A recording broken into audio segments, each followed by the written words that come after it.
Mouth pops are the future. New theme song for Danielle. I want to hear, like, the Pepper Ann version of your theme song, but about mouth pops. Like the upbeat kind of grunge rocky Danielle theme song about mouth pops. I would 100% think that if my life were a cartoon, it would be a Pepper Band inspired theme song. Yeah, I can see that. That's why I went there. I know it's like your vibe. It's a great theme.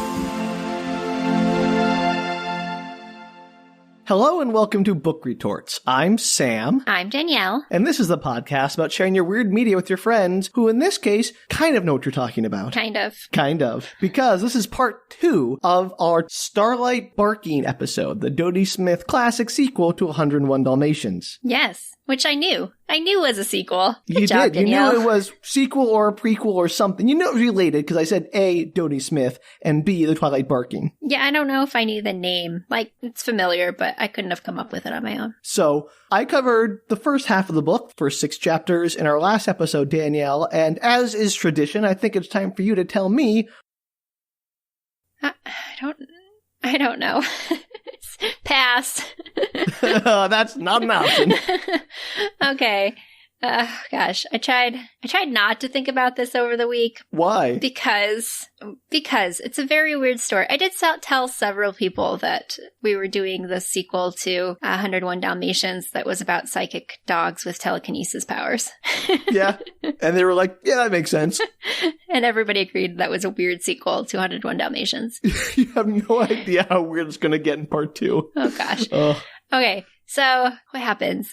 There's this, I don't know if it opens like this, but the main beginning part is that there's a sleep that descends upon all the people theoretically in the whole world. That has not been proven, but is that correct? Let's be clear. Not just people. No, people and other animals. I was getting there. Everything except for dogs. Right. And so the dogs are the only thing that are awake. But luckily, they're not hungry because whatever magic has fallen on these people, things, creatures, is also making them not hungry. So good for them. They don't need to use their non-opposable thumbs to open up any containers to feed themselves. Oh, I gotta cook myself a bowl of kibble. That's not gonna happen.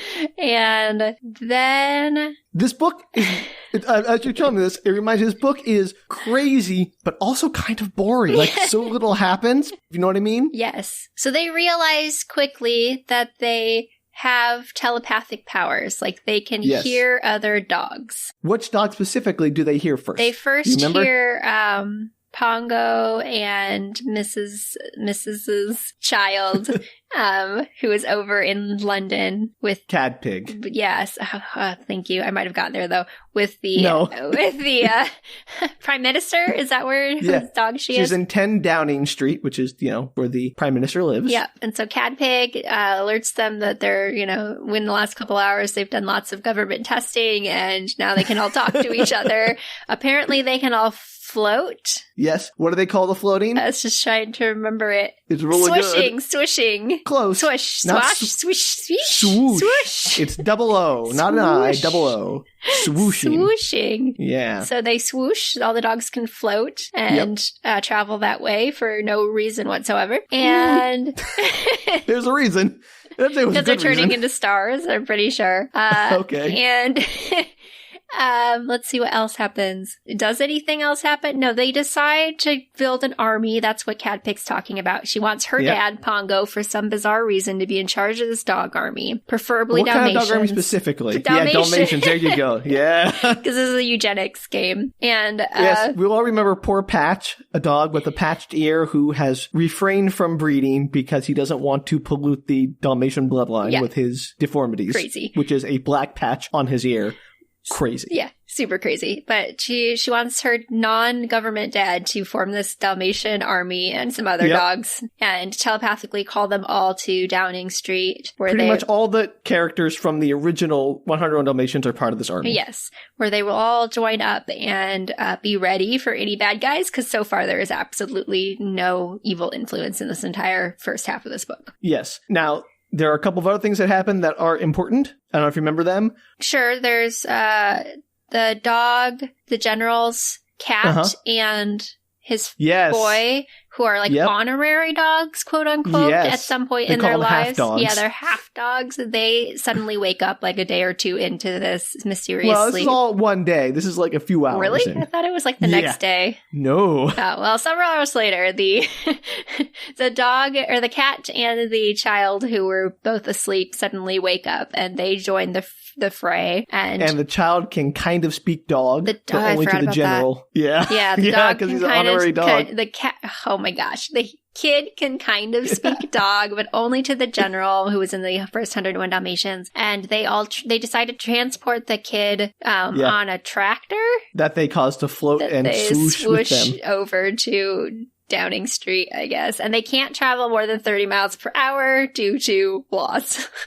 Government restrictions. And they don't go to Downing Street, actually, first. Oh, they don't. They end up going to the old house. Whose old house? Pongo's old house. Pongo and Mrs. They start there, but they actually go somewhere else immediately after. Yeah. We ended up with them going to look in on Cruella de Vil. Oh, well, yeah. That, like, as I was going to say, as they're driving by, floating by to Downing Street, they see Cruella de Vil's new place of business where apparently she was not in jail. She was just chased out of town and has now come back, and it makes clothes with a K or something. Close that clank. Close that clank.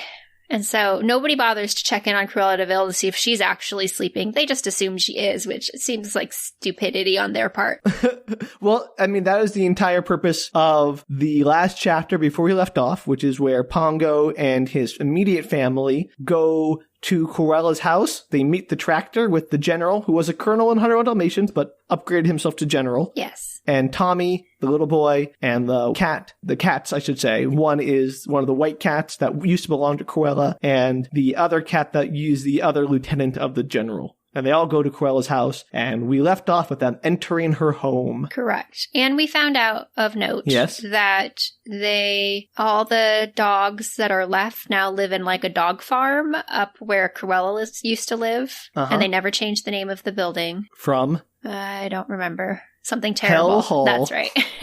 Yeah. And this is where, not just where Cruella lived. She didn't live there. This is where she kept them and was planning to commit the dogicide. Yes. So and turn them into coats. We don't care about PTSD in this book. We're assuming that apparently none of the dogs being held captive now are concerned about living in the same place where they were held captive. Yep. And also in the summary, there was a mention of Sirius the Dog Star, who we're pretty sure which has not made an appearance yet. Behind this whole thing. And well, I didn't say it's behind it. It just said it had an author. I said I'm pretty sure that he's behind this whole thing because I'm convinced that they're all turning into stars, and that's why they're telekinetic and telekinetic, and they can they're psychic, and they float, and they I don't know. There's a lot of weird stuff going on. I'm pretty sure they're turning into stars. You're turning into stars. Okay, well that's your theory, and you're sticking with it. I am. It was a solid theory from the first episode, based on the information I had. For a book that had very little happen, but also just a lot of things explained, that was a pretty good summary, Danielle, I gotta say. Yeah, I apologize, everybody. Go listen to the first episode. We always say that when we do these second parts. I'm not sure that helps, honestly, because usually these things are crazy. But I won't keep you in suspense any further. Let's find out if your theory of dogs turning to stars is correct, and if Cruella is indeed somehow involved in all of this mysterious circumstances. You can't convince me that it is not possible in this book that they're turning into stars. Like, there's no reason why they couldn't be turning into stars. This book has not suggested anything else. At this point, who knows, right? Anything's possible. You could be entirely right, but you're not. I'm not. So let's continue. All right, we're going to start with Chapter 7, The Clothes That Clang. Oh. To bring it right back around. With the K's? No. That's weird. For whatever reason, the only time the clothes that clank is spelled like Kloes is when they pass the sign, and it is never brought up again. That's dumb. What's even the point? You're going to be asking that question a lot in this latter half, Danielle.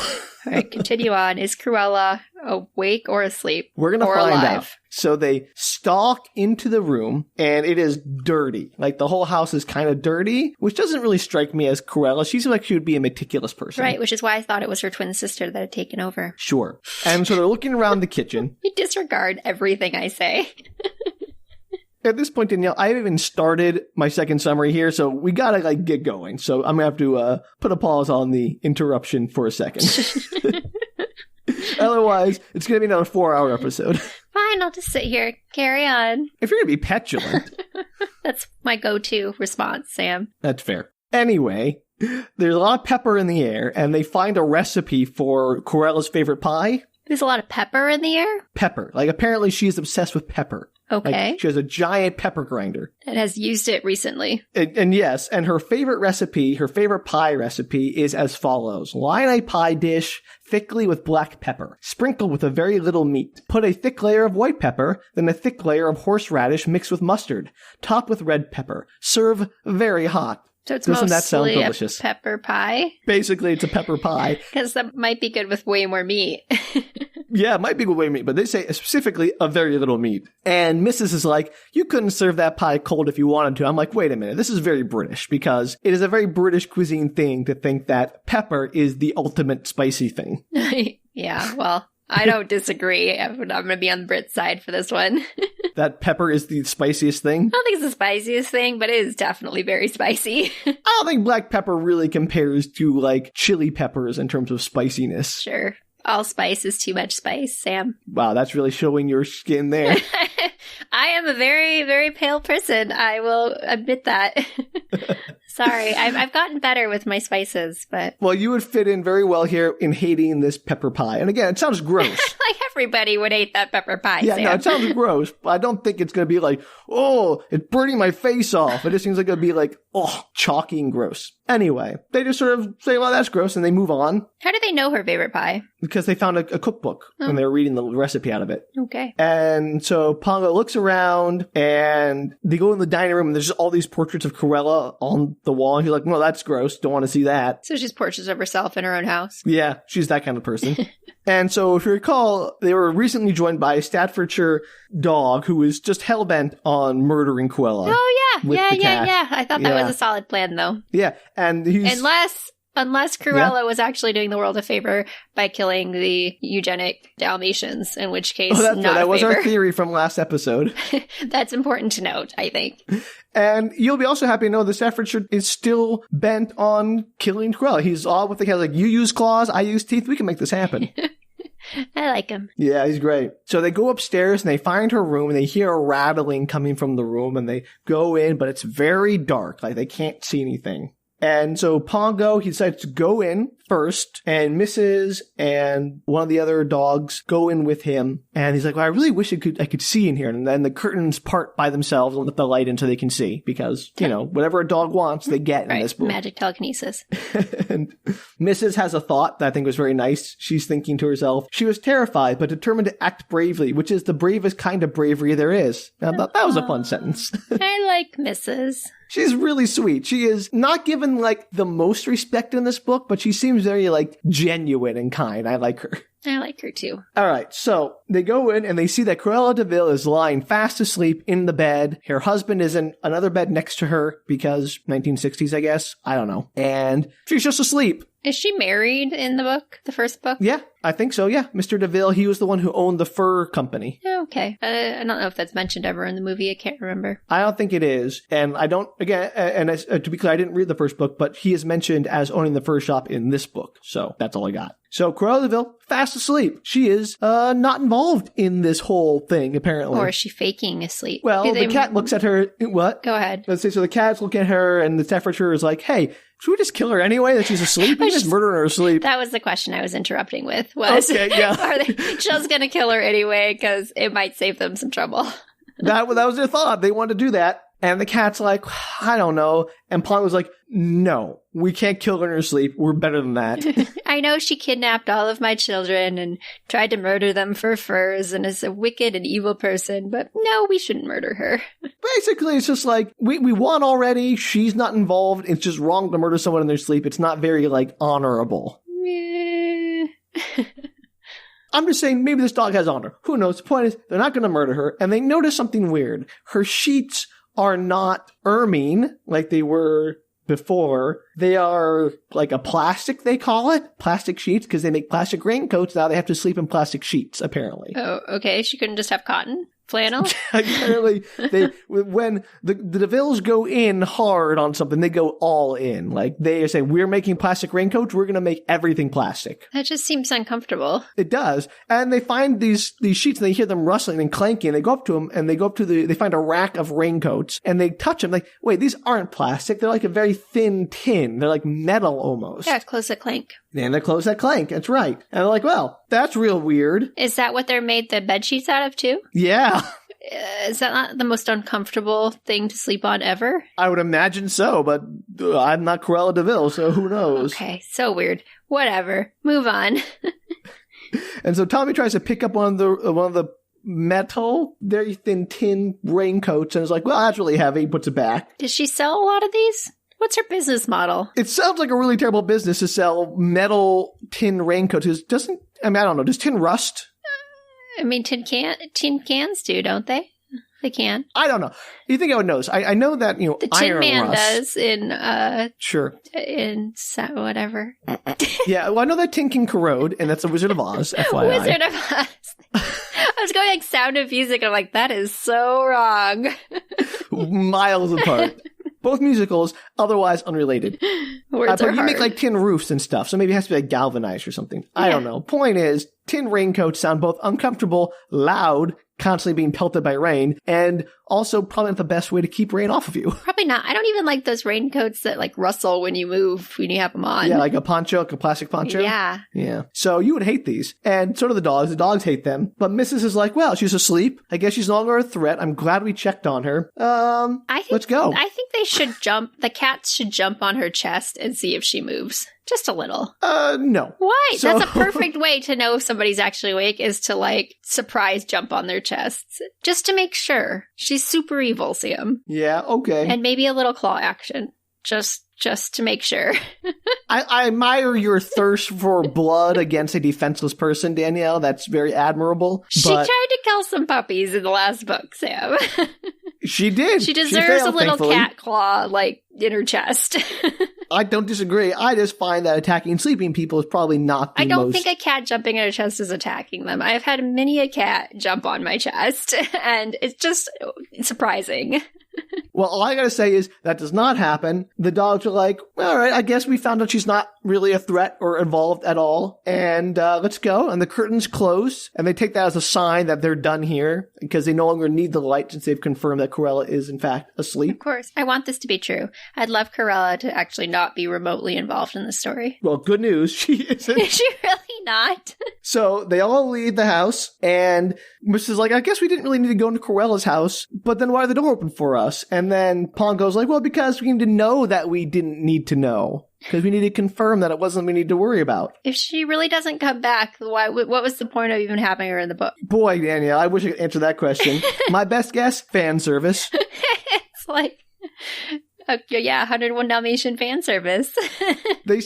So they leave the house, they close behind them, they're like, all right, let's go back to Downing Street. And he's like, I hope Cad Pig has figured out what's going on. And they just leave, and Cruella exits the story, never to be heard of again. I can't believe I said that as one of my theories in the first episode, is that I'd love if she just was not involved. I can't believe she really isn't. Yeah, I don't know why we spent 2 freaking chapters in this book worrying about Cruella, going to investigate Cruella, just for her to be like, oh yeah, there's Cruella. See you later. Bye. Nice stopping by. So my idea that they're becoming stars is now like holding more water. I'm very excited about this. I don't know if I'd say that. Well, it's not. If it's not Cruella, then it's Sirius the dog star. We'll get all of that. The point is, Cruella is not involved. We spent a good 1/6 of this book investigating Cruella for no reason at all. So what happens next? They go back? They go to Downing Street, and they find Cad Pig alone, except for Patch is there with him. And she says, hey, you want to go, all the new dogs who have just come with you from the tractor, and Tommy, you want to go see the Prime Minister? Like, she's conducting tours of the sleepy Prime Minister for dogs. Why is she still doing this? I kind of understood her parents making them go see, but why everybody else? Well, all she says is, I've been letting conducted tours go up all afternoon. I feel he would like it. That's so weird. I would not like that, for the record, to have a bunch of people come into my room while I'm sleeping to gawk at me. So, Cad Pig, bad dog. Hard pass. Don't do that if we all fall into a magic sleep, everybody. Yeah, right? Thank you. But so Cadpig arranges for everyone to leave, so she's alone with her parents, and she's like, okay, I have no idea what's going on. I'm just trying to hold it together, and Pongo's like, I really wish we could just watch TV. Is because TV not working? Well, the TVs don't work because the dogs don't have electricity or to power them or whatever. Why? It's electricity. It's just there. Good question, Danielle, but the TVs haven't been working. But Pongo thinks really, really hard at the TV. He's like, I really want the TV to turn on. Please turn on TV. He really wants to turn on, and it turns on. So, hey, they did it. Magic electricity, but I don't understand why the electricity would be off. I don't know if it's off or whatever, but like they're dogs. They can't operate knobs is the point. Oh, their dogs are pretty smart. I don't know, Danielle. The rules here are very wishy-washy about what they can and can't do. Like, I've had old 60s TVs. Like, I think a dog could operate it. Well, this dog operates it mentally, and so it clicks on because he thought about like needing it to go on. I think they just didn't need it enough before or something. Really need the TV to be on. And so there's a strange sound coming from the television. It's soft, a musical wail, very high, very pleasant, and the screen's all white, blazing bright, and it sort of condenses into the shape of Sirius, a star. Sirius the dog star! Well, we'll get there. Sirius, and then not the Mrs. dog star. is like, Pongo, that's the dream I had. Remember that dream I talked about that no one cared about where I saw a bright light? Oh, look, it turned out the bright light was the TV turning into a star. So, hey, how about that? So they see the future now? No, but the voice from the TV comes out and says, hey, yes, Mrs., it was a star. And he's like, all dogs had that dream last night, but only a very few of them remember it. Okay. But they will remember it. That is part of the plan. That's so creepy. And I'm already like, I don't trust this thing. It's so creepy. Yeah. So Cadpig's like, oh, what plan? You gotta tell me. I'm in charge of all the dogs of England. I gotta know what's going on here. And he's like, yeah, don't worry about it. You're doing very well by yourselves. And he starts complimenting all the dogs like, Pongo, you're so clever. Cadpig, you're very pretty and holding things together very well. Like, oh, don't be creepy, Star. Super And so I'm like, oh, don't be creepy about being, oh, very pretty dog. I'm like, no. Where did she come up with this story? You're going to find out really soon what this story's about, and it's going to be something you have never predicted. Okay. It's good, I guess. I have no idea where this is going. This is literally, I think, the weirdest thing you've ever brought to this podcast in terms of guessing where something goes. If you can predict what the moral of this story is, Danielle, I will give you $100, I promise. Okay. Well, I'll keep trying, but no guarantees. No, you gotta do it now before it gets any further into the story. Teamwork. Perfect. Teamwork. Great. Love it. Perfect. Yes. And so the voice on the TV says, and it was very clever of you, Pongo, to turn on the TV, even though I put that idea in your head. And I'm like, uh-oh. Oh no, please, no. Don't make this star thing into like a mind control thing. This is getting weird. It's the Borg again. Why do so many of our things have like higher powers taking over people's brains to make them all one? I don't know, Danielle. It just seems to be a thing that humans like, I guess. Or fear. So the voice continues and says, what you have to do is get every dog in the immediate area into Trafalgar Square by midnight tonight. Or what? Every dog. Every dog's got to be there. Something's going to happen. They all have to be there. The dogs that can't make it into London, can't make it into Trafalgar Square, you have to send out a message via the old-fashioned Starlight Barking because some of them are too far to reach by thought wave. And you got to tell them to be out in their various squares or open places so they can all see the sky. Every dog has to be outside looking at the sky by midnight tonight. And then something's going to happen. I'm going to reveal the big plan then. Is he going to take them all up into heaven? Like, aliens come down? Are they going to be... I just don't... this is so scary. So Cadpig is like, why are we going to do that? What's going to happen? He's like, yeah, just take your father's advice, wait and see, and then... Why would any of the dogs do this? They feel compelled to? I don't know. And they're like, wait a minute, what about the rest of the world? Like, aren't all the other dogs around the world going to have to sit there and they can't all get to Trafalgar Square? He's like, don't worry about the rest of the world. You just take care of England, and I'll take care of the rest of the world. I'm like, well, if you can do the whole world, why are you just leaving England alone? Why does Cadpig have to do England instead of, you can take the whole rest of the world? Maybe he just has other emissaries in other places also doing the same thing Cadpig's doing, and he's just taking credit for it because Sirius, the dog star, little jerk face. So then he says, you may each ask me one question, but the question can't be what's going to happen because you already asked that one. I told you I'm not going to answer it. And so he's like, hurry up. I got 30 seconds left, so ask your questions. And Pongo says, who are you? And the star says, oh, that would be like telling you what's going to happen. Wait and see, Pongo. It's like, okay, so you didn't answer that question. You said the one question you can't ask me is what's going to happen. And also, I guess, who are you? So 2 questions you can't ask me. The 2 main questions. So then Cadpig asks, hey, if I need your help at all with all this crazy stuff, how can I contact you? And he's like, you can't. You'll figure it out on your own. Good luck. Break a leg. And then Mrs. is like, hey, we haven't seen Roly Poly in a while. What's happened to Roly Poly? Their son. Oh, Mrs. It's just such, like, not an important question. Yeah, but Mrs. thinks it's important because she loves her son. I know. Which I like. She's the only one that likes the kid.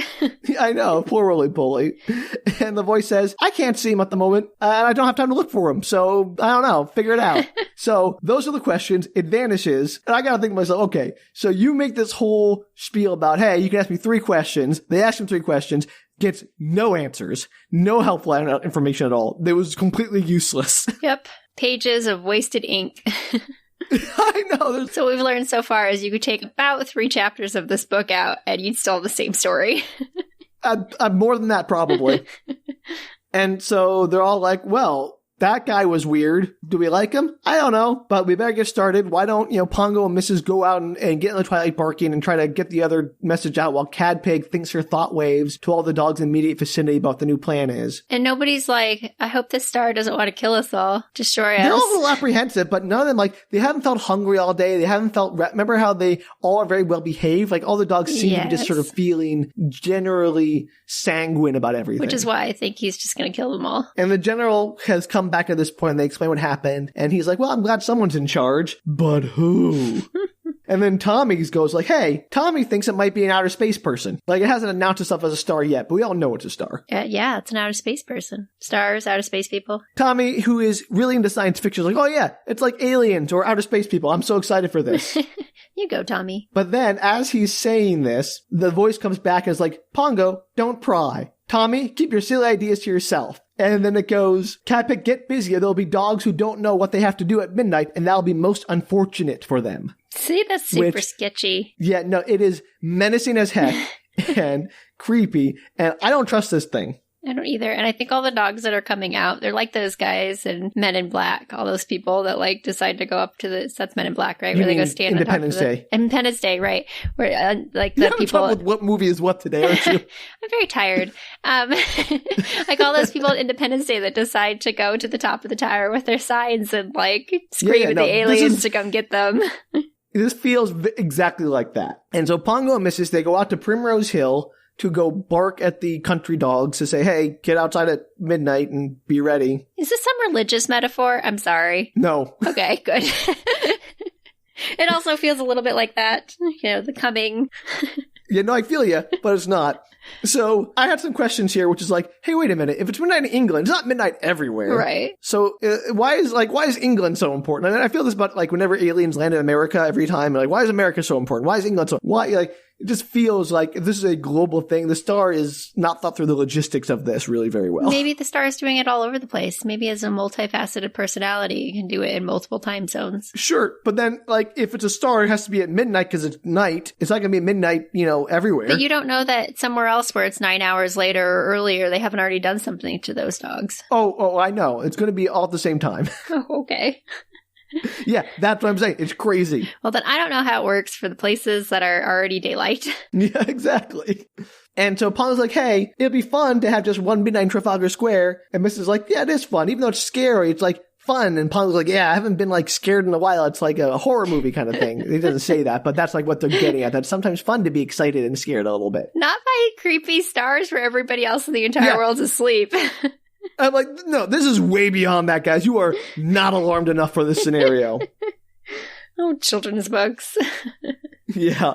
So they start barking and they get on the Twilight Barking. And Pongo is like, not a big fan of the Twilight Barking because except in emergencies, it's basically just a gossip chain that dogs can sort of gossip back and forth. So that really downgrades its importance in my opinion.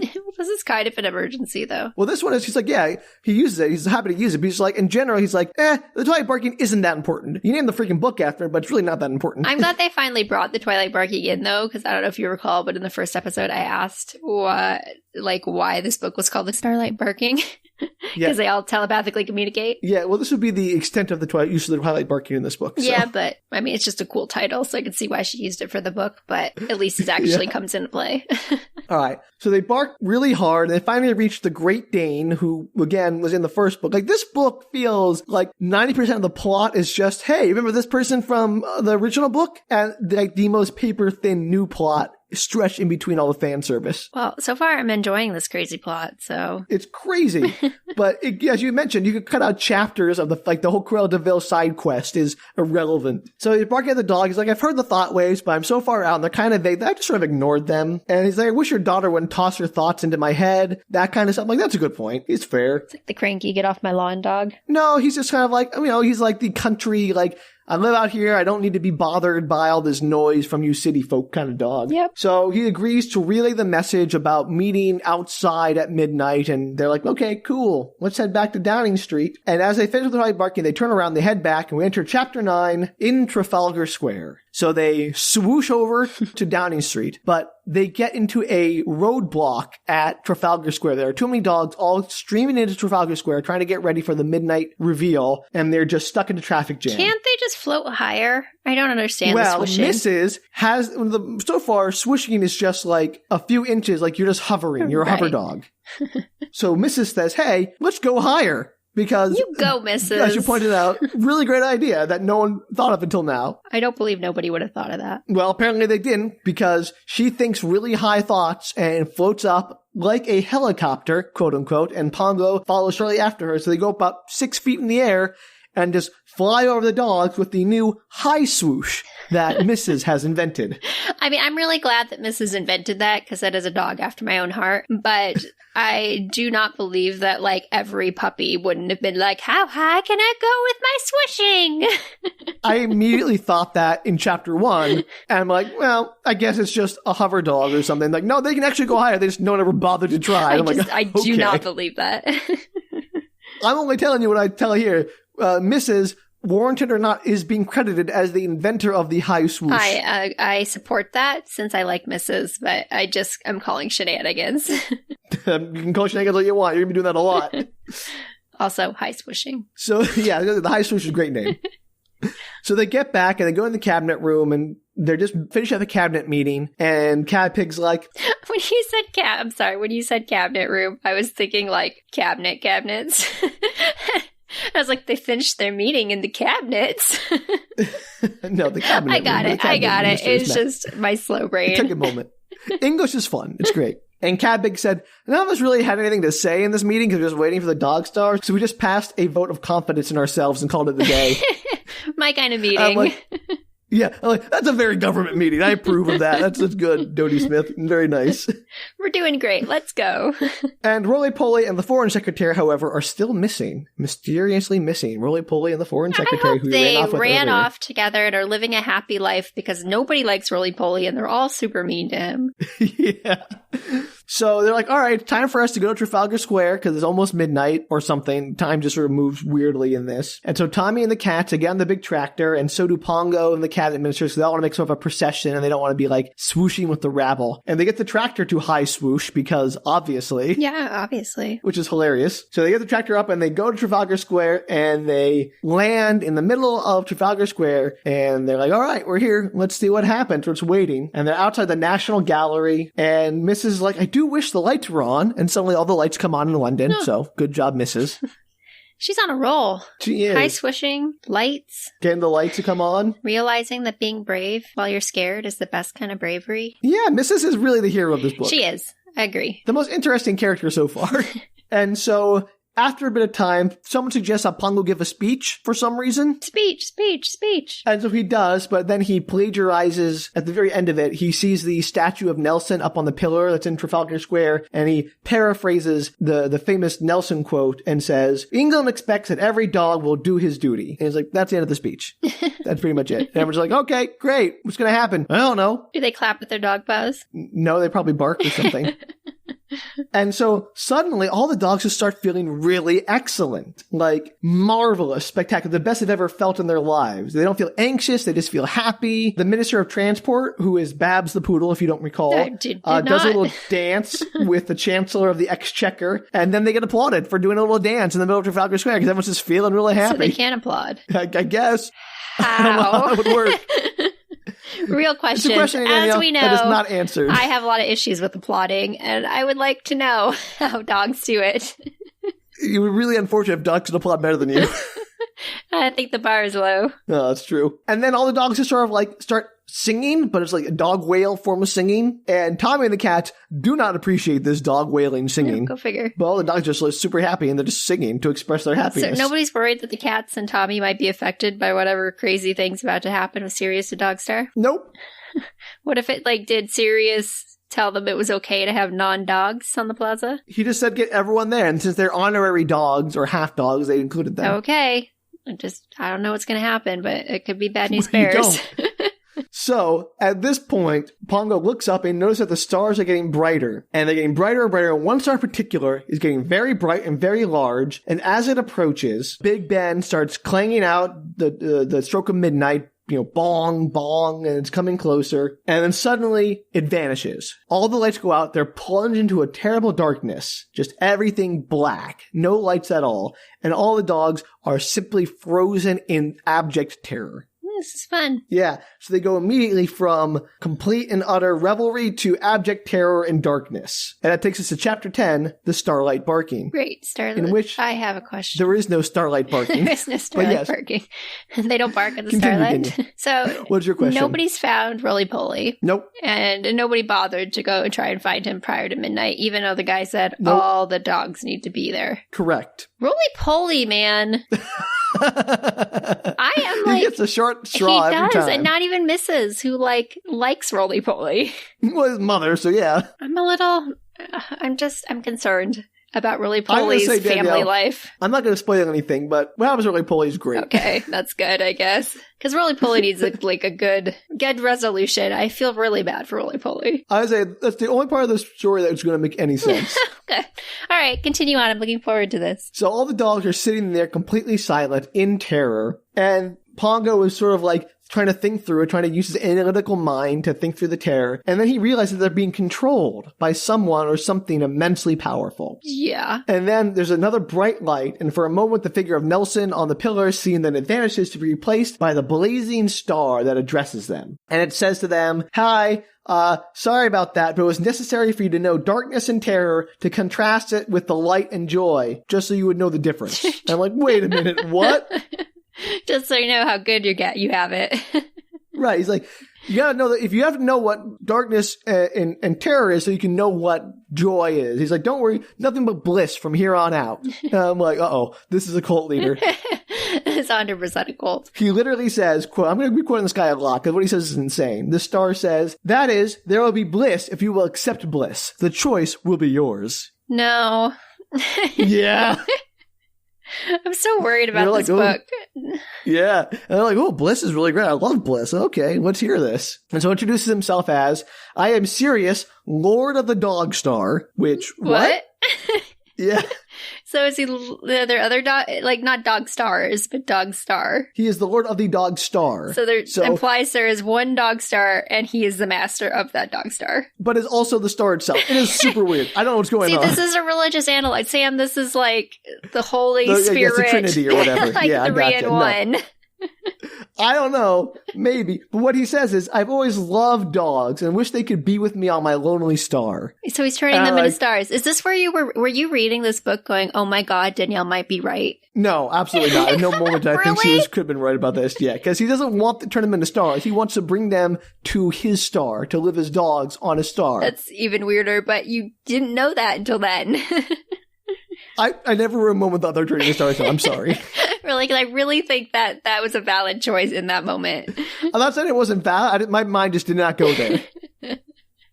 He wants to, so he does want to, like, take them up to space. Yes, he wants to take all the dogs to live with him. He's always admired dogs. He's watched over them for millennia, for as long as there have been dogs and stars. He has been watching them, and he wants them to accompany him back to Sirius to live on the star. And I don't know what Dodie Smith's grasp on astronomy is and how stars work, but no.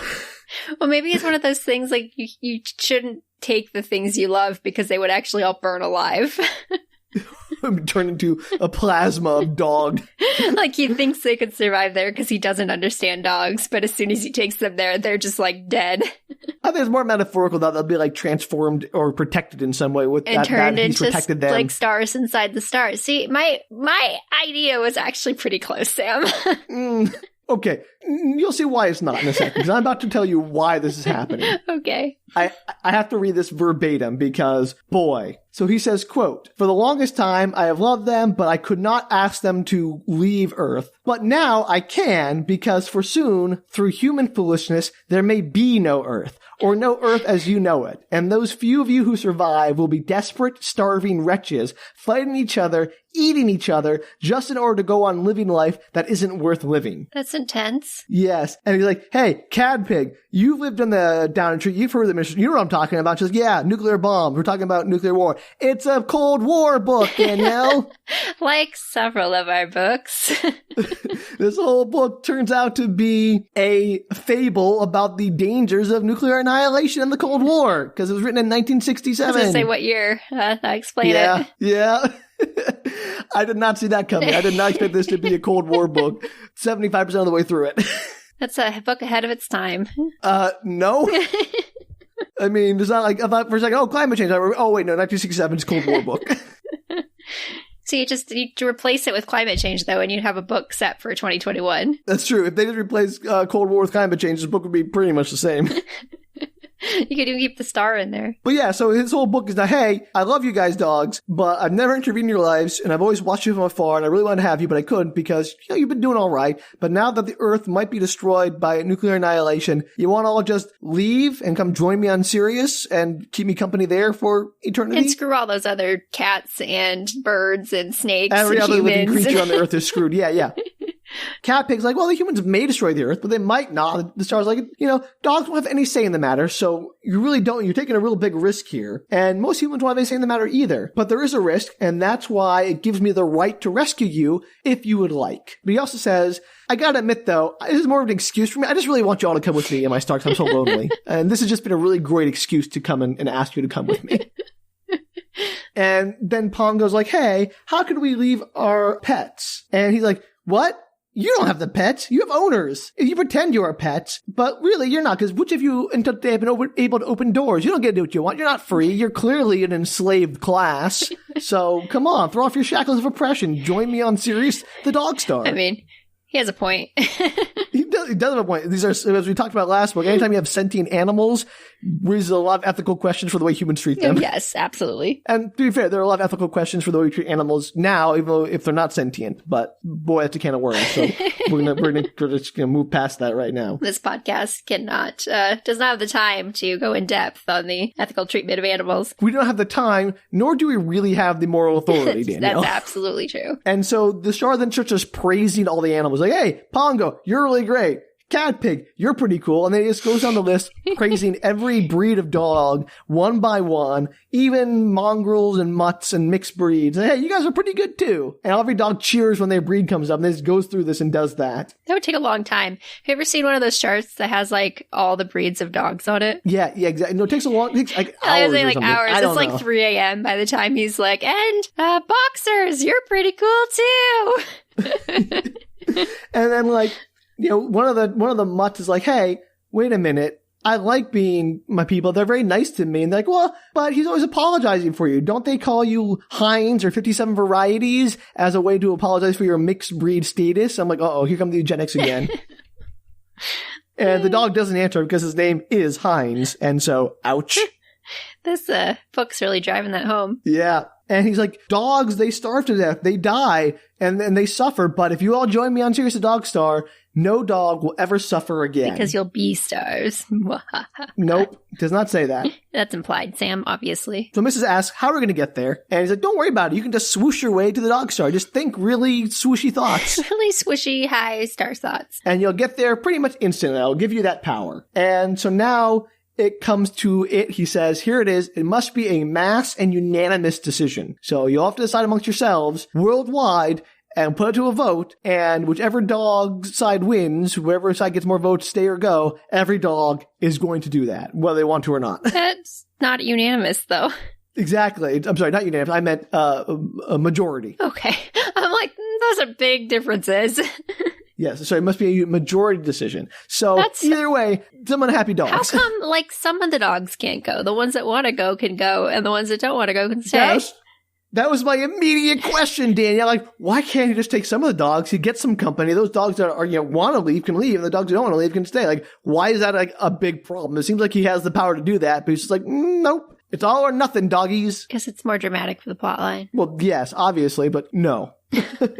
So, Cat Pig already decides she doesn't want to leave the Prime Minister because she really likes him. And Pongo is just torn because he really enjoyed the bliss, but also really likes his people and doesn't want to leave them. And he asks, well, what if we only leave? What's going to happen to the people? And the star says, they'll all wake up in a world without dogs, and I'll have it arranged so they completely forget that dogs ever existed. And they'll just forget that dogs are a thing. Can you imagine being Pongo and Mrs.'s humans and waking up in this giant house?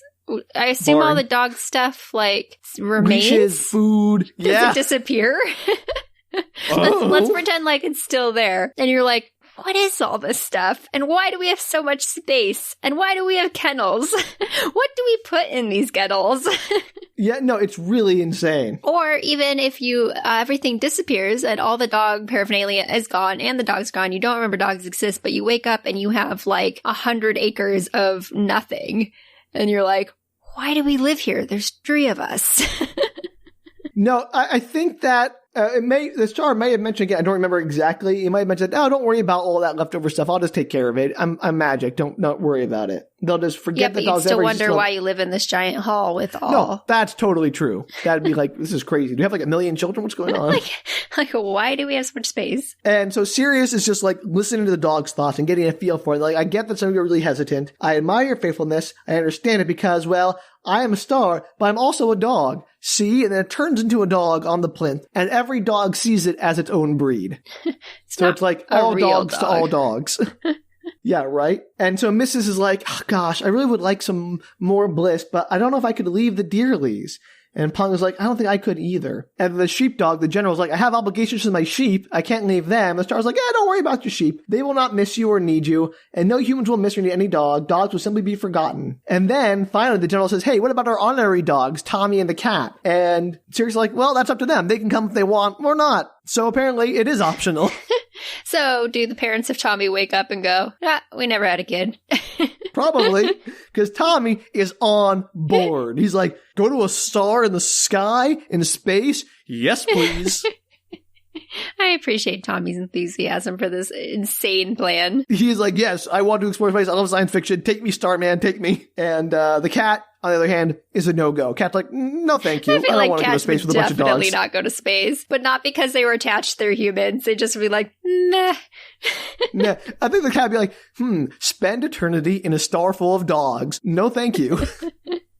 So the cats stay and Tommy's going to go. It's like, okay, that's decided. But now we need your answer. And all the dogs are barking at the same time. It's all mass confusion. And finally, one dog suggests that Pongo and Mrs. make the decision for all of them. What? No. Yeah. They're like, hey, Pongo, you're pretty smart. You figure it out and tell us what we should do. No, 100% Mrs. and Pongo should be like, absolutely not. We're going to raise our paws. We're going to do a count.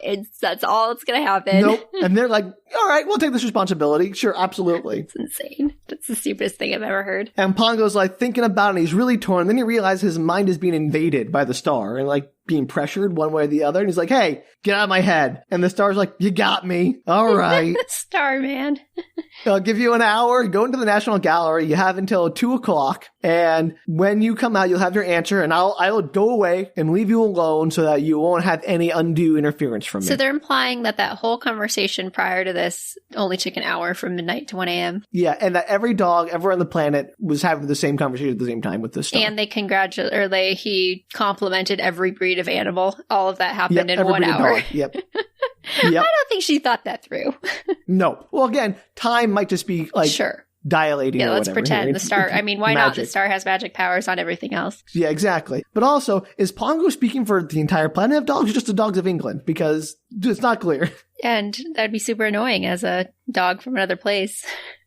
Right? So Pongo goes into the National Gallery. He's like, hey, I'm going to think about this real hard. If any of you have anything you want to say, come in and I'll listen to you and take your counsel. And so he goes to the National Gallery. He's like, all right, time to think about this for a while. That takes us to our penultimate chapter, Danielle. Chapter 11. What answer? Yeah, what? What answer? Good question. So inside the gallery, Pongo sees a painting of a horse, and the guy's like, no, I thought it was a real horse for a second. Boy, they look majestic. And then he realizes that he'll miss like horses and other things and other animals when he's on the dog star. And so the cabinet's in there with him. They're all just sort of like listening to Cadpig, and she's like, I don't want to go. I want to stay. And the cabinet's like, okay, if Cadpig's staying, we're all going to stay. And Miss is like, I want to stay too. And Pongo's like, I kind of want to stay, but I also can't make that decision for everyone because I know a lot of dogs would want to go. But he just agreed. He shouldn't have agreed. Well, but he didn't really have a choice, he felt, because he had to make everyone was sort of pressuring him to make the decision for them. No, hard pass. Just go. No. Draw your boundaries, Pongo. Cadpig says to him, it's what you decide that will count, unless, of course, the majority of the dogs in the world disagree with you. So, wait, what? I guess he's deciding just for England, but they're outvoted by literally the millions of other dogs around the world. What he decides doesn't actually matter. Okay, sure. And so after a while, the Great Dane comes barging in. So the Great Dane they were barking at earlier with a chihuahua on his back, because why not? He comes swooshing into the gallery. Literally. And he is like adamantly against Star. He's like, hey, that Star, he's a fake, total loser. Well, first he calls the Chihuahua ridiculous because it's a ridiculous name for a breed. But I'm like, all right, let's just move past the eugenics some more. But he's like, that Star, it is two-faced because it showed a different dog breed to every dog. It tried to endear itself to us. It's being manipulative. I don't trust it. You should tell that Star to take a hike and leave. I mean, I don't disagree that it's being manipulative. And he says, first, the serious fellow works us up into like feeling bliss to get us all happy and then takes it away and makes us all afraid to make us miss it. And then he goes and leaves us feeling very lonely after he disappeared. So now he's just trying to play us to like give us a little taste free and then make us really want it. I'm like, you got his number there, Great Dane. I like you. But Pongo is like, I don't think he's just being evil. I think he's just trying his best and he doesn't really care about us. The Great Dane is like, yeah, sure. The bomb's scary, but I live with the professor, right? And he says that all the future wars are going to be fought in space while we all watch it safely from the ground. So, there's that. And I'm like, wait, what? His argument is space isn't going to be safe because his professor human says we'll fight in space in the future. I don't know what's going on in this book, Danielle. It's gone off the rails. It's just become like a weird debate now about to stay or go for the next chapter. But I would assume that staying on this star, he seems to have quite the power. I assume they'd be safe. Yeah, I agree. On the I star. think the Great Dane is full of it. Like, I don't think the space war is going to affect the Sirius the dog star. No, I agree. So next in come a group of what they call themselves lost dogs, mostly mixed breeds mutts who have been turned out. They're the strays and dogs in shelters, and they're like, we represent all of the lost dogs, and we're here to talk about this thing. We really enjoyed that the Sirius gave us that pleasure and bliss, and we've all suffered greatly. They're clearly starving. They're super skinny, but they say, hey, we don't want to go with them. We want to stay behind. Do they give a reason? Yeah, they're like, well, first, we want our lives here first before we go anywhere else, because we all remember what it was like to be loved by a home. Even if we were turned down that home, we still love those people, and we all live in hope that we will be found by another person, and we'll have a person of our own to love and care. And even if we all belong to Sirius, we want to have someone special that's just ours. Okay. I'm like, okay, that's really nice, but like, that paints a very rosy picture of stray dogs and what happened to them. because what they say is, there's always hope. Nearly all strays are taken to lost dog homes, and then very often, kind people come and offer them homes. I'm like, that's not what happens. I mean, it depends, but yes, many dogs don't make it to homes. Or even make it to shelters. It is very tragic. It's not good. And so he's like, nah, every dog just has a happy ending. It just takes a while. And so we don't want to go to Sirius. Like, oh boy, all those dogs that like starve to death, or like the dog fighting rings and abuse. I'm like, all those dogs just are not considered at all in this book. That's sad. Yeah, no, I'm like, those dogs probably would want to go Sirius. And maybe Sirius could take all those dogs and leave all the other dogs behind. But nope, it's all or nothing. Yeah. Also, it's a nice thought, but one is like guaranteed happiness and the other is like maybe happiness. That's not necessarily a reason to choose to go to the star, but it's definitely something to more deeply consider. You think so, but nope, time's up. Clock strikes 2. He listened to 2 groups. He listened to 3 groups, I guess. He listened to the cabinet and Cadpick and his family. He listened to the representatives of all stray dogs, and he listened to the Great Dane. So in an hour, he's had 3 visitors, but prior to that, the star managed to compliment every single breed, and they had an argument. I think the star's manipulating time and shortened it here to give Pongo less time to think. Yeah, that seems very suspicious. Yeah, no, it's very suspect. But at that moment, Pongo is thinking, well, I gotta break it to him. We're not going with him. But the star's like, yeah, you forgot. I can read your thoughts. I get it. The answer's no. That's too bad. And I kind of knew that would be the answer because dogs have always lived closest to mankind and you're really connected to them. But, I had to try. I would put it out there if he just waited 20 years and tried again, or even 5 to 10 years, you'd have like a whole new generation of dogs to ask.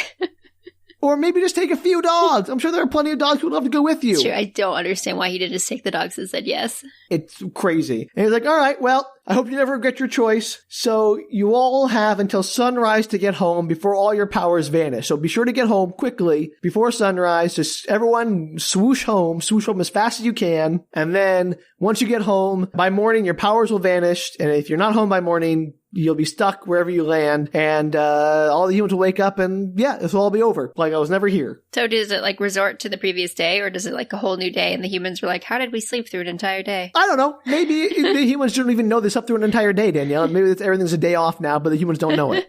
They're just like, think it's still Wednesday, it's really Thursday. But why would they think any differently? Literally nothing has changed in the entire world. Curious. It would agree. It's crazy. And so Pongo and his party, they wait for the rest of the crowds to leave. And then as soon as all the other dogs leave Trafalgar Square, they suit up and they try to go back with the tractor. And Sirius leaves and they're like, oh, poor Sirius. He's so lonely. I feel bad for him, but we're not going with him. So, oh well. I feel bad for like all those dogs who are like, yes, a new life. This is going to be awesome. Nope, just kidding. I'm sick of being like abused and like, nope, suck it. You guys stay being abused because some other like pampered dogs don't want to leave. Absolutely insane. If Sirius really had compassion for dogs, he would take the downtrodden dogs. Any of the dogs that wanted to go, whatever the reason. Yeah. And he has the power to make people forget dogs exist. He can make them forget like certain dogs existed or even not care. They can just vanish and people be fine with it. Agreed. Sirius is the real villain. I said that all along, Sam. You did, but they did not turn the stars. The offer was not to turn them into stars. So dog stars. Nope. There was a dog star. You don't know what they would have been like when they actually reached the star, Sam. How do you live on a star? I mean, Danielle, there are so many questions this book has I cannot possibly answer. So as they're flying back, Pongo remembers, hey, Roly Poly's not here. Oh yeah, our son. Where is he? Yeah, but he's like, well, we don't have time to look for him. I gotta keep this from Mrs. Otherwise she'll worry because if we turn back or we stop, we're not gonna get home in time. We're gonna be stranded miles and miles from home with a tractor that we can't possibly move. Explain that to the humans. Exactly. So now they come to their final chapter, chapter 12, A Race with the Sun. It could be the actual sun, too. Is it the actual sun? It is the sun, the actual sun, not the child. Does the sun come and speak to them? If only. You think the closer star would have a better chance of it. So they gather up and they swoosh back. Cadpick and the cabinet go back to Downing Street, and Pongo and his group, they mount up and they do a quick swoosh for Suffolk. Quick swoosh. In his words. And as they're swooshing home as fast as they can, Mrs. is like, Pongo, something's bothering me. He's like, don't think about it. Don't think about it, just swoosh. And she's like, wait, no, something's really bothering me. Can we stop talking about this? He's like, I guess we could take a quick break. So they pause for a second, and then Mrs. is like, hey, wait a minute, where's Roly Poly? Like, oh, now you remember. It's like the Home Alone. Did I leave the garage open? Much. Is the stove on? Kevin! Exactly. And he's like, we can't wait for him. He'll be all right. Maybe he'll end up with Cadpig and downstream. They'll be happy there, but we really don't have time to wait for him. And she's like, can we just bark for him? Can we just try barking for him once? So they all pull over and they bark as loud as they can. All the dogs bark together, barking for Roly Poly. And they're like, oh, our ability to thought wave and communicate telepathically doesn't exist anymore. But they try barking one more time. And then wait, they hear him. They hear Roly Poly barking in the distance. He's following them? Roly Poly's like, hey, wait for me. I'll be there in just a few minutes. And he swooshes up. And he's like, oh, I've had quite an adventure. Pongo's like, tell us about us later. We have to concentrate on swooshing back to our home. Because apparently you can't swoosh and talk at the same time. I was like, wait a second. They like, Mrs. like, hey, Roly Poly, what happened? He's like, no whispering. Say all your breath for swooshing. I'm like, wait, you need breath to swoosh? I mean, what? None of this makes sense. You think? So they all swoosh home. They drop off Tommy and the tractor and then the cats. And then one of the cats who's coming back with Pongo's like, hey, I can't swoosh. I'm only half a dog. Pongo's like, get on my back. And the cat's like, nah, I'm too fat for that. I'll just walk back. I can climb up the fence myself because I'm a cat. And Pongo's like, all right, cool. See you back at the place then. So then Pongo says, all right, we have to do the quickest swoosh. And they all swoosh back. They all get into their homes, back into the barn and the kennel for some of the dogs, and Pongo and Mrs. and Roly Poly go inside. And before they go upstairs, though, Mrs. is like, hey, Roly Poly, where were you? Tell us what happened. And Roly Poly's like, oh, I just went to Paris. Yeah, as one does. I mean, it's just a short flight away. Pretty much. He's like, short swoosh. Swoosh, short swoosh. So he's like, George, the foreign secretary, he's like, he's always wanted to travel because he's the foreign secretary, but he doesn't get to because it says the actual foreign secretary travels, not the dog. And so after I taught him to swim in the lake, I said, hey, let's swoosh over to Paris and just have some fun.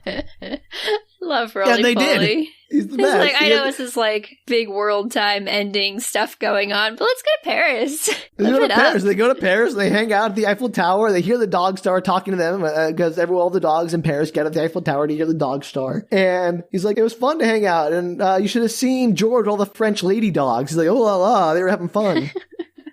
I'm glad he met a new friend. Yeah. And the dog star recognized them as English dogs. And hey, I'm going to give you extra fast swooshes so you can get home in time for sunrise. And she's like, all right. And that was his adventure. That was Roly Poly's adventure. He just went to Paris and hung out for a bit with George, I want to read the foreign that secretary book. dog. Well, that sounds like a way more interesting story. That's like a dog's day out in Paris. Tell me about that. Maybe that's the sequel to this book. And so then Mrs. asks the question, how could Sirius talk to all the dogs in the world with so many different time zones? Good question, Mrs. Pongo's like, I don't know. And then she's like, oh, I know. I just asked that question so I can answer it myself. She says, in space, there probably aren't any clocks. And where there are no clocks, they have no such thing as time. So there you go. I love Mrs.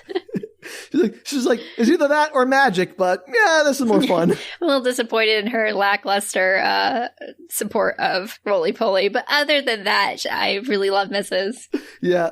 It's just the best. So they all go upstairs, they get into bed, she's like, oh, ooh, I'm hungry now. Well, I guess it's wearing off. And they go to sleep. And then she's thinking, you know what? I'm glad we didn't go. Because as much as that bliss was like, felt really nice, after a while, you wouldn't even notice it. It would just become your new normal. And I'm like, Mrs., that's a very prescient thought about like how we always sort of normalize to our current experience. That's true. She's really the smartest dog in this entire book. Pongo gets the credit, you know, Pongo but made all the Mrs. decisions. Yeah. Absolutely wrong. So Pongo is kind of where the dearlies haven't woken up yet because sun is up. And then he notices birds singing. He's like, oh, I guess the birds are waking up. The dearlies will wake up soon. And then he feels just really happy and content because, you know, it's not the bliss that Sirius gave them, but he is very happy and blissful here. And he thinks very hard at Sirius that if you can hear us, perhaps one day we'll join you and accept bliss, but not yet because we have so much bliss already. Suck it, Sirius, the dog star. Life's already good. Life's already good. Well, it's good for me. All the other dogs who are suffering, they don't count. But for me, it's great. So later. The end. The end. And that's that book, Danielle. That is the Starlight Barking by Dodie Smith. I really think she should have named all her chapter titles after the swishes. The highest swoosh, fast the swoosh, swiftest swoosh, the quickest swoosh. Oh boy, that book started out as a really weird and kind of like thin thread of mysticism and then quickly turned into an anti-Cold War story before settling on just not having anything happen. And no Cruella de Vil. It's just like plot twist. With a plot twist, we spent a lot of time talking about Cruella de Vil. We just wasted your time. Psych. What an odd Odd book. It's such a weird choice. I mean, I appreciate that Dodie Smith wanted to write a book about, condemning the Cold War. I'm all about not having nuclear annihilation happen. So yes, on the same page. Why'd it have to be a sequel to 101 Dalmatians? And with a star. Yeah, why'd it have to be Sirius the Dog Star trying to just dog nap every dog off the planet? And then why was there a whistle stop tour of every person from 101 Dalmatians, every character in 101 Dalmatians that made no impact on the story? Why would we spend a whole chapter talking about metal raincoats for Cruella de Vil and her husband when it was entirely irrelevant? I don't know. I'm so upset about that. That's the part I'm most angry about is the metal raincoats because I want to know what that's about. That sounds way more interesting. Like, why is Cruella de Vil making rain? What's the scheme for her and Mr. de Vil? This book either needed way less of that or way more of that. It needed nothing about Cruella de Vil and weird metal clinking raincoats, or needed all Cruella de Vil and weird metal clinking raincoats, because that's a story I want to know more about. See, and I believe in the third book in the series, it splits between Cruella de Vil's clinking clothes and Roly Poly's adventure to Paris. That would be the book I want to see, Roly Poly gadding it up in Paris while the other dogs are like, well, Roly Poly's useless. Glad he's gone. Let's take on Cruella. And he's just having the time of his life while they fight Cruella. That'd be a great book. But I don't know. This book was, I can't say I recommend it because it's kind of boring, because just long stretches of this book are nothing but the dogs musing about leaving or staying or hey, what's happening? I don't know. But over the course of 4 or 5 pages. And none of that actually makes a difference because all of their what's going on? We got to warn all the other dogs. All this it didn't matter because they just got a message from a star that said, hey, do this. I'm all right, well, I guess that solves everything. So I don't know. It is certainly one of the weirder books I've read, and it makes absolutely no sense. But it's almost worth reading for the weirdness, it sounds like. I would say it's a really quick read, so it's not like you get bored reading it, but it is worth it for just the bizarreness of this swooshing dogs, and the illustrations are pretty fun. They're mostly just dogs floating. They don't look like they're jumping in the air, dogs and tractors floating, and it's really great. I'm going to argue that this is one of the hardest to predict books or stories we've ever done on this entire podcast. I mean, I know the 13th Warrior, for instance, we talked a lot about how they introduce concepts and characters that just seem to vanish and never go anywhere. Mm-hmm. That was the entirety of this book, though. Start to end, nothing happened in this book because the characters all ended up exactly back where they were at the beginning, having learned nothing. Oh. All they learned was that they want to stay on Earth. That they really appreciated the lives they already had, Sam. That was clearly the moral. I guess. I mean, yeah, but they didn't learn anything about preventing nuclear war. There was no, nothing about, hey, maybe we should help the dogs that are suffering and who might want to go serious, make their lives better so they can appreciate staying here on Earth too. That wasn't there. Yeah, they waved a lot of stuff under the rug. Yeah, no. So I felt like the characters did not grow at all very much. It felt like this whole journey was sort of just hey, guys want to come with me? No. All right, cool. All right. I don't know why there had to be this whole song and dance about making all the humans fall asleep and then having the dogs fly around for a day before meeting at midnight for this seems very dramatic. Well, you have to have a story plot, Sam. Okay, I get the purpose of writing a book, Danielle.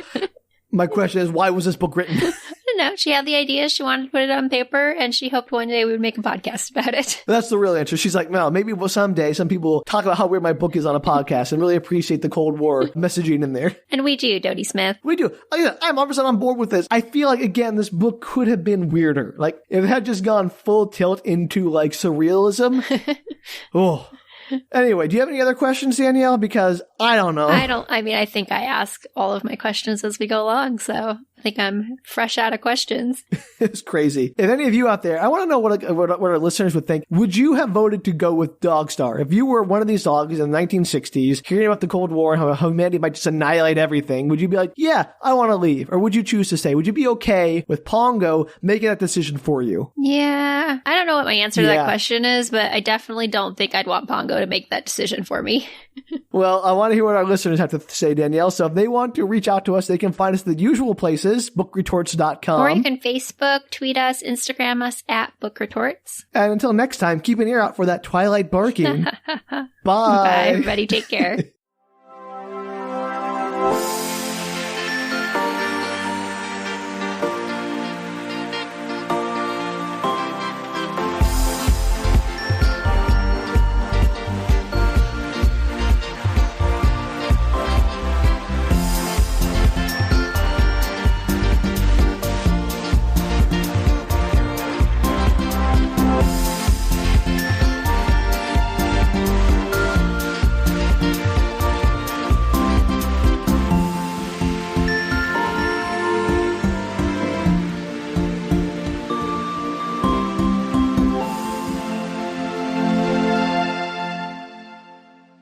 I could make a weird little other. You could just pick another noise that I have made. Would you like me to make one now? Yeah, sure. Go ahead. Make a fake noise. I might put it in there. I might not. We'll see how this noise goes. I might put in this one. I don't know what the noise will be now. Yeah, now it's not so easy when it's on the spot, is it? I do them all the time. I just can't. Danielle, I'm going to count to 3. You're going to make a noise. You ready? This is very 1, scary. 2, Don't 3. Make me. No. Ah! That's about what I expected. I do have an angry cat noise for I brought a dead animal in for you, or maybe a live noise. Okay. It goes. That's pretty good. Wow. This is all staying in. This whole last 10 minutes is going to be the opening. This is going to be most of the episode is us making dumb animal noises.